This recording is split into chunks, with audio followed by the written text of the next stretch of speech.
Les amis, nouvelle journée, c'est la 71e vidéo de la chaîne. On est le lundi 11 mars. Cette fois je me suis pas trompé dans la journée. Et j'ai pas mal de choses à dire, à partager sur la plantation. Alors en premier, quand je suis arrivé sur le terrain, il y avait des chiens. Il y avait énormément de chiens là. Enfin quand je dis énormément, 5-6 chiens qui s'amusaient. Ils avaient l'air en très bonne santé, donc c'était clairement pas des chiens de... propriétaires et ils étaient en train de s'amuser, donc ça me dit que j'aimerais bien mettre des caméras pour voir tous les animaux qui défilent sur le terrain. Je serais curieux de savoir, d'en avoir un paquet.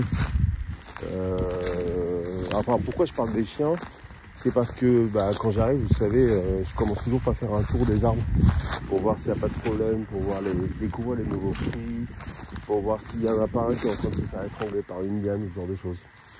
Et là, qu'est-ce que j'ai découvert? Vous l'avez vu la dernière fois, peut-être dans un de mes shorts. J'ai le papayer qui est magnifique, qui est plein de fruits partout là. D'ailleurs, il me fait un truc marrant, c'est qu'il me fait une branche. Enfin, il m'en fait d'autres d'ailleurs. Il me fait une branche là et il y a un fruit qui pousse. Je pensais que les papayers, les fruits poussaient forcément du tronc. Donc je suis un petit peu étonné. Mais bon, je suis loin d'être un expert. Et là, qu'est-ce que je vois?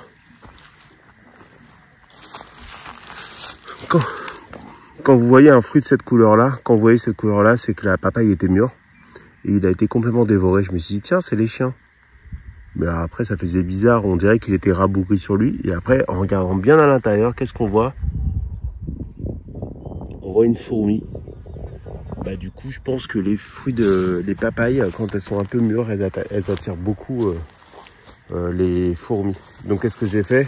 J'ai fait ce que j'ai fait sur d'autres arbres. On va voir si ça marche. Je sais pas si c'est la même espèce. J'ai mis du cellophane et j'ai mis de la vaseline tout autour. Parce que j'ai rien contre partager, mais si tous mes fruits disparaissent avec ces fourmis, ça va faire des malheureux. Donc voilà. Donc ça c'est la première chose. Sinon, qu'est-ce que j'ai fait? J'ai planté pas mal d'arbres. Tiens, j'aurais dû commencer par là-bas, donc on va y retourner. J'ai commencé par... j'ai planté 4, 5, 6 arbres.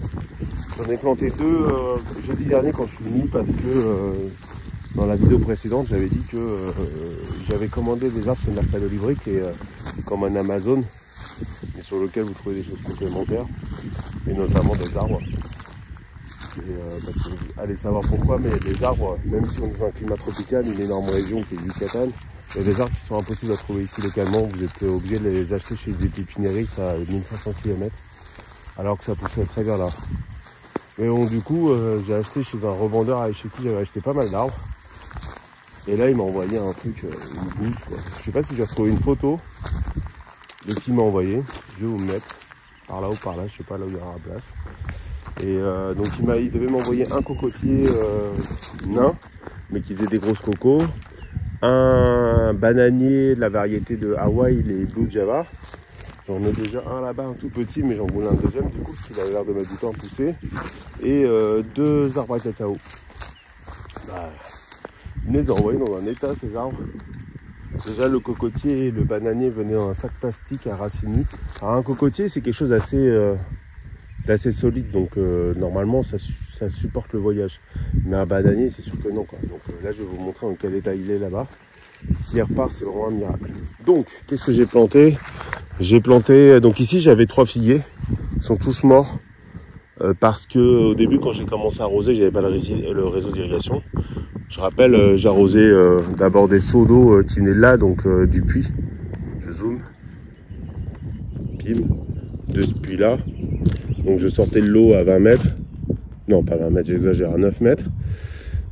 Donc j'en sortais pas beaucoup parce que c'est très très physique. Et puis j'arrosais un à un. Puis après quand j'ai eu la pompe à eau, j'ai arrosé au tuyau d'arrosage, mais la pompe à eau elle envoie 100 litres à la minute, donc ça touche les feuilles et les figuiers, ça déteste ça. Bref, je les ai tués, c'est pas grave, j'en ai un autre qui repousse là-bas et j'ai fait cette erreur, mais je ne refais pas. Et puis de toute façon j'avais pas trop le choix. Et là j'ai planté un oranger sanguin en attendant. Donc il faut que je me dépêche de planter ici parce que vous vous souvenez, c'est planté très proche. Hein. Là il y a 3 mètres entre les deux et là il y a environ 2 mètres d'écart. Donc c'est planté très proche et volontaire pour avoir de l'ombre sur le terrain. Là, parce que là il n'y avait rien. Mais ça peut fonctionner uniquement si les arbres sont plantés à peu près tous en même temps. Pour que le réseau racinaire se développe en même temps. Parce que si vous avez un arbre qui commence à prendre de la hauteur, donc ça veut dire qu'il prend de la profondeur et que du coup il s'étale, il va empêcher les autres racines de se développer. Là, il faut que je me dépêche. Hop, il n'y a pas de problème. Donc ensuite, ça c'était le premier. Le deuxième, qu'est-ce que j'ai planté? J'ai planté ici un avocatier. Une variété qui s'appelle Doble Cosecha, double récolte. Donc je sais pas si ça veut dire qu'il produit 2 fois dans l'année, j'en ai aucune idée, mais c'est une variété qui est réputée bonne, avoir bon goût. C'est pas une variété locale du Yucatan, mais on en trouve ici. Voilà. Il a été greffé celui-là par le pépiniériste chez qui je l'ai pris. Donc ça c'est le deuxième. Ensuite, qu'est-ce que j'ai planté?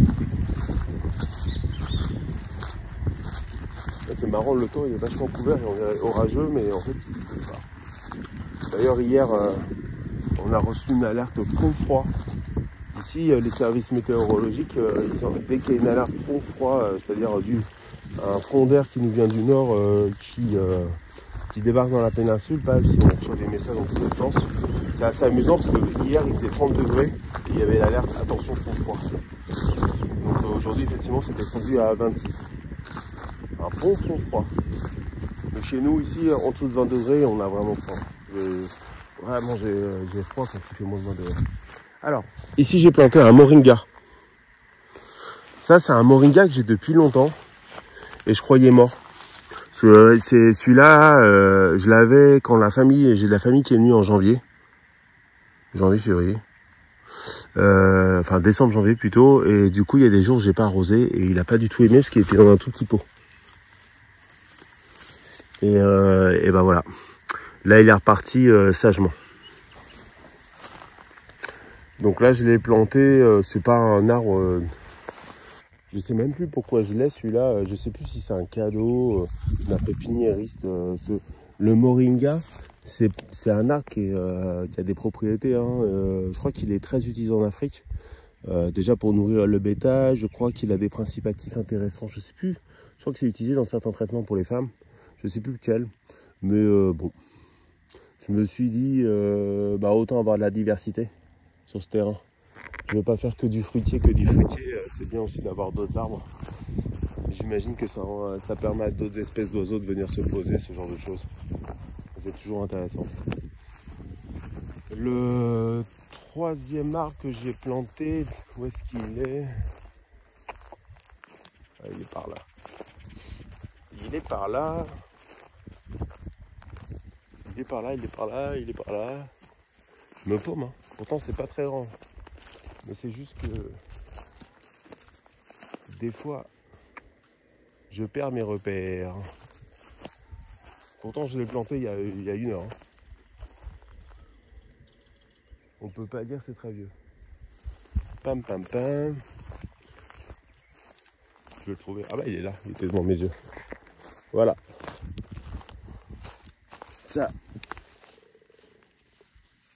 Ça, c'est quoi?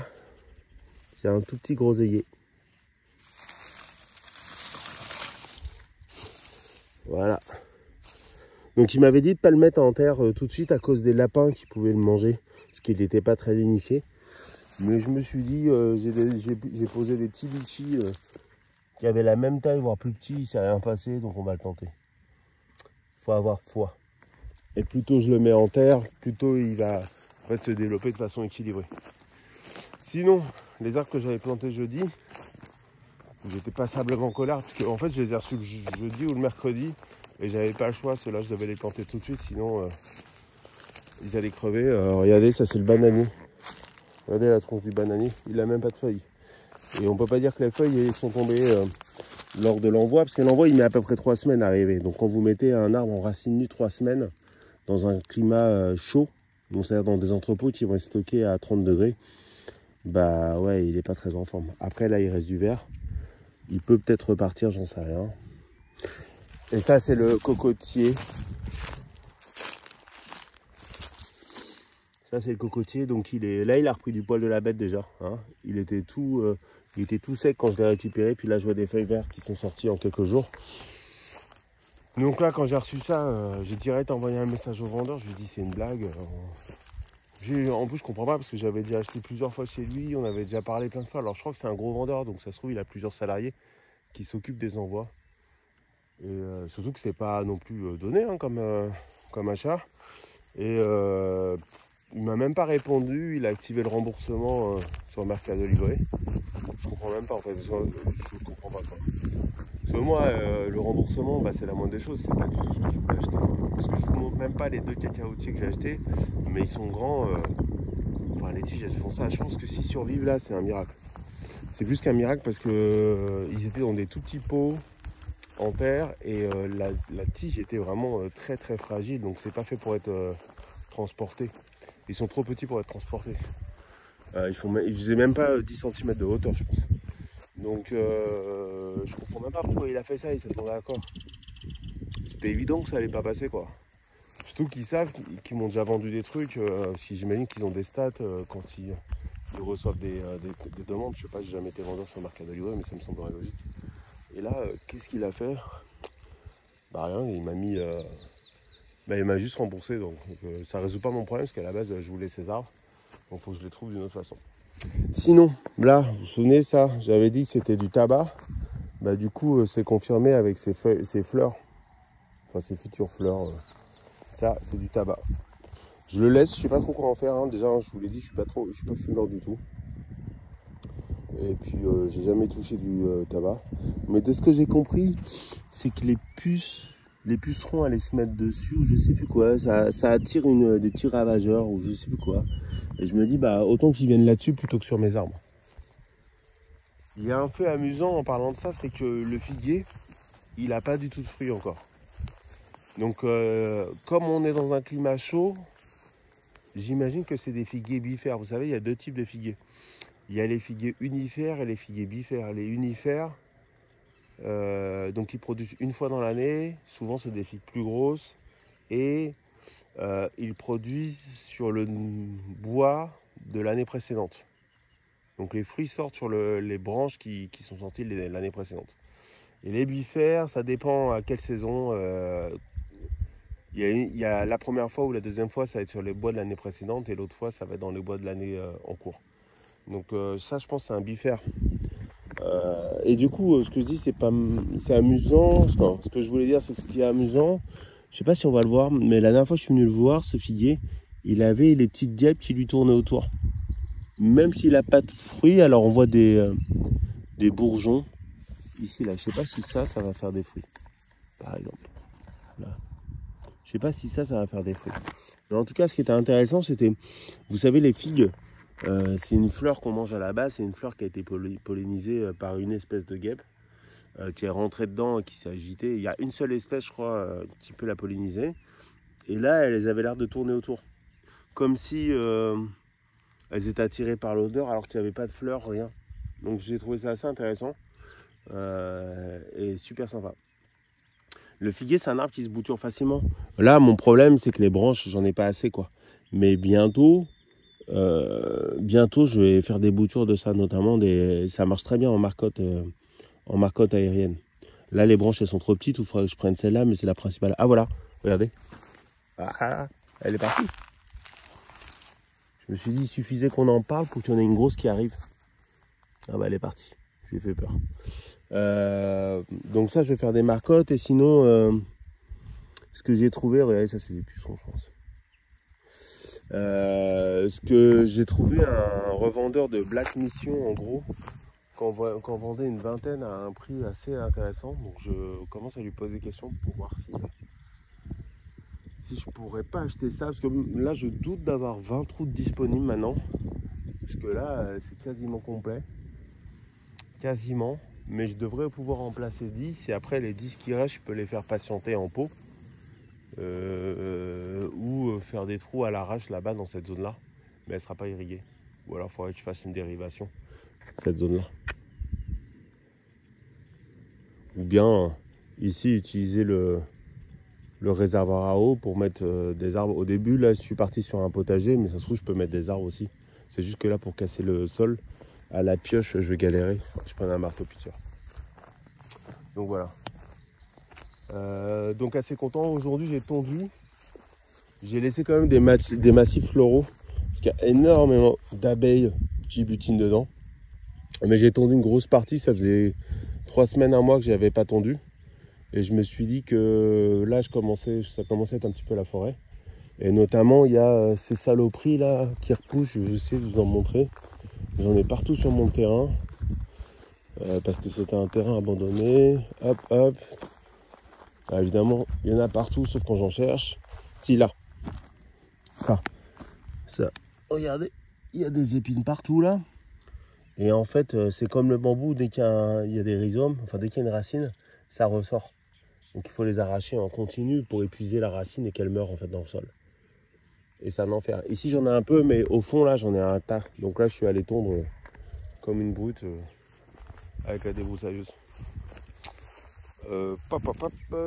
Sinon à part ça, tout va bien. Mon petit goyavier fait pousser sa goyave. Mon petit citronnier fait pousser son citron. Mon petit grenadier fait pousser ses 3 grenades. Et mon papayer, on l'a vu tout à l'heure, il est pas malheureux. Chaque fois que je viens, j'espère voir des nouveaux fruits, hein, comme un gosse je suis. Bah, aujourd'hui, c'était pas le cas, mais c'est pas grave parce que je vois que tout le monde pousse tranquillement. Et voilà, je vais vous laisser sur ces paroles, sur ce temps bien nuageux. Regardez autour de moi, c'est pas souvent ici, hein. On dirait la Bretagne. Et puis, je vous souhaite une bonne semaine et avant ça, une bonne journée. À très bientôt les amis.